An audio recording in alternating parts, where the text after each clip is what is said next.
ఈ రోజున చిన్నప్పుడు మనం కథ చదువుకుంటాం. ఒక జార్జ్ చక్రవర్తి ఉంటాడు, ఒకళ్ళు వెళ్తాడు నాకు భూమి కావాలంటాడు. ఎంత భూమి కావాలంటే నాకు చాలా భూమి చేసి పని చేయను, రేపు పొద్దున్న బయలుదేరు, నువ్వు పరిగెట్టినంత నీదే భూమి అంటాడు.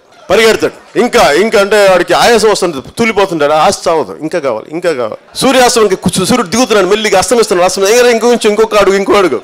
అప్పటికే ఒక 20 మైళ్ళు పరిగెట్టాడు, 20 మైళ్ళు భూమి ఉంది సరిపోలా. ఇంకో వేస్తే ఆ 10 అడుగులు కూడా వస్తుంటాడు, ఇంకొక వేస్తే 6 అడుగులు.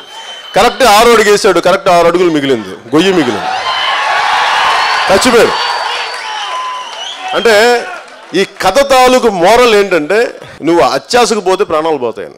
ఈ రోజున తెలుగుదేశం పార్టీ నాయకులు కూడా నేను చెప్పదలుచుకుంది ఏంటంటే, మీరు 54,000 ఎకరాలు దాదాపు 1,00,000 ఎకరాలు సంపాదించారు. మీరు పెనుమాకని బేతపూడిని ఉండవల్ని వదిలేయండి, సంతోషం వదిలేయండి, బతకని ఉండాలి. వాళ్ళు ఇష్టపడితే అమ్ముతారు. అంతేగా మీరు బలవంతంగా లాక్కుంటే దౌర్జన్యంగా లాక్కుంటే భూసేకరణ చట్టం కానీ వేస్తే నేను బయటకు వస్తాను. నాకు 2009 నుంచి చూస్తా ఉన్నాను ఈ భూసేకరణ SEZల పేరు మీద అడ్డగోలుగా భూములు దోపిడీ చేస్తా ఉంటే పరిశ్రమలు పెట్టరు, ఉద్యోగాలు రావు, మొత్తం లక్షల కోట్లు రియల్ ఎస్టేట్ వ్యాపారాలు చేస్తారు. మీరు రియల్ ఎస్టేట్ వ్యాపారాలు చేసుకుంటే మేము పంటలు పండించే భూములు మీకు దేనికి? మేము ఎక్కడ పారిపోవాలి? మా బిడ్డలు ఎక్కడ పారిపోవాలి? పెళ్లిళ్ళు చేసుకోవాలి, హాస్పిటల్స్ ఉంటాయి, ఖర్చులు ఉంటాయి.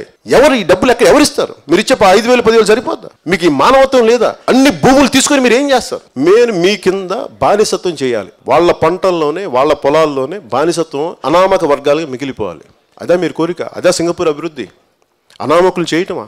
మొత్తం ధ్వంసం చేయటమా? మన భూమి తవ్వితే భూమి పూజ ఎందుకు చేస్తాం? తల్లి చెట్టు పుట్ట ఉంటుంది, పాములు ఉంటాయి, పక్షులు ఉంటాయి, మన కీటకాలు ఉంటాయి, వాటికి సారీ చెప్పడం తల్లి అందుకు మనం పూజ చేస్తాం, భూమి పూజ క్షమించమని చెప్పడానికి. అలాంటిది ఇన్ని ఎకరాలు ఇంతమందిని ధ్వంసం చేస్తుంటే ఎన్ని క్షమాపణలు చెప్పాలి తెలుగుదేశం ప్రభుత్వం ప్రజలకి? ధ్వంసం చేస్తున్నారు మీరు, మీరు దయచేసి ఇన్ని వేల ఎకరాలని ప్రశాంతంగా చేయండి, మీ అభివృద్ధి మేము అడ్డుకోం.